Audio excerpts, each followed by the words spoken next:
What's going on, Jerome's undisclosed location? And, we may be a couple margaritas in, so what better time than now to talk about my top 5 Vikings of all time. Now, this list, it sort of vacillates back and forth.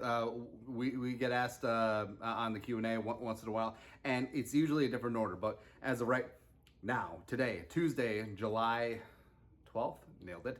Here's my top 5 Vikings. Well, it's going to extend to 7. Number 1, Randy Moss. That's right, Randy, Otis, Jerome, Ezekiel Moss, the pride of Randle, West Virginia. He changed the game.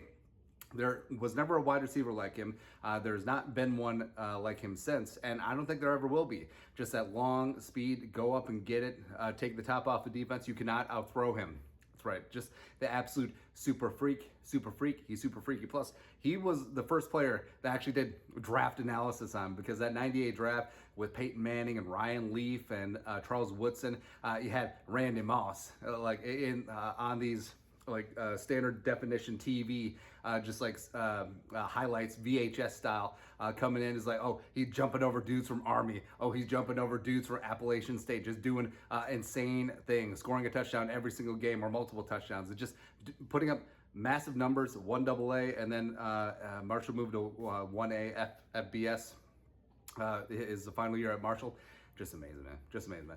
Number 2, Cris Carter. All he does is catch touchdowns, claimed off waivers for $100, the best investment ever, the former Buckeye. He was just poetry in motion, man. And no one worked the sidelines like Cris Carter, because the DB, as a cornerback, the sideline is your friend. You can use him as an extra defender, so just force the wide receiver that way. But, cornerbacks, Cris Carter had to give them nightmares, because he would have this much room on the sidelines. It's just like, boop, first down.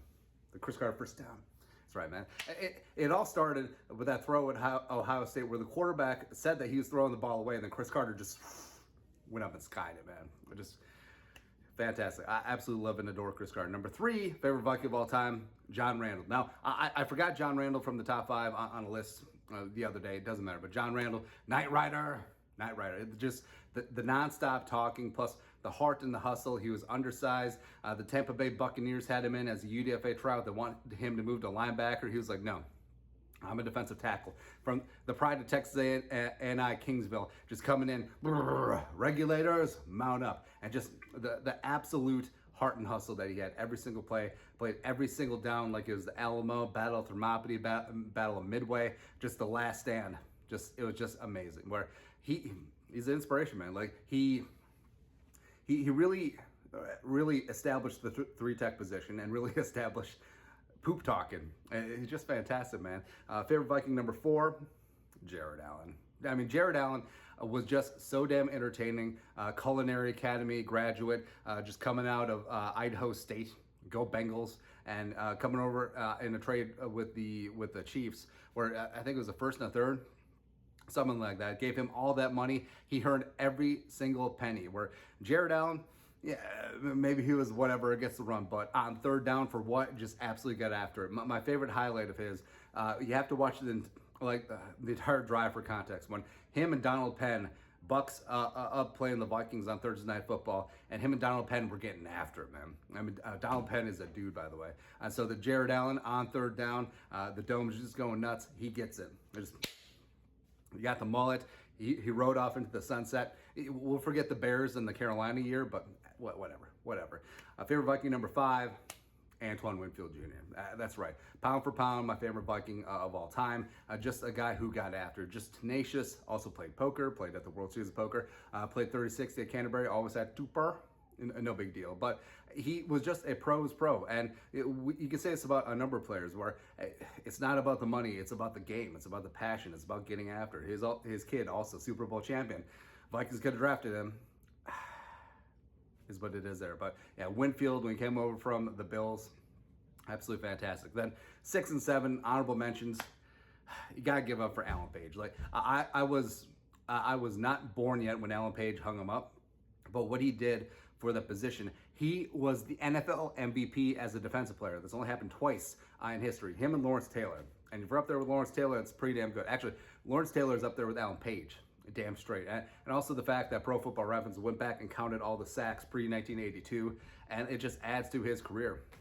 what he did at defensive tackle, what he did against the run, what he did post-career. I mean, Justice Allen Page. I mean, come on.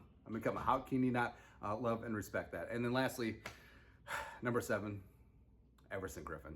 Again, a lot of these guys are about attitude and just getting after it. Everson Griffin, sack daddy, just fantastic, man. And there was a big kerfuffle because Everson had only started 1 game before the Vikings signed him up to that long-term extension. But Vikings fans knew, as a rotational guy working in there with Brian Robinson and Jared Allen, Everson Griffin was that dude. And again, just like we talked about guys playing every single game, every single down like it was their last one, Everson Griffin gave it everything that he had all the time. Plus, yeah, a lot like John Randle, pioneering the poop talking. It's like, we after that ass, Jimmy. We after that ass. So I love it, man. I love it. But that's it. As of right now, on a Tuesday, that's my top 5, but really 7 favorite Vikings of all time. Let us know your thoughts and our thoughts. Who are your favorite Vikings? Let us know in the comment section below. Subscribe for daily Vikings takes. Want to support the work? Put a little something in the Venmo. But till next time, Skol, no production value.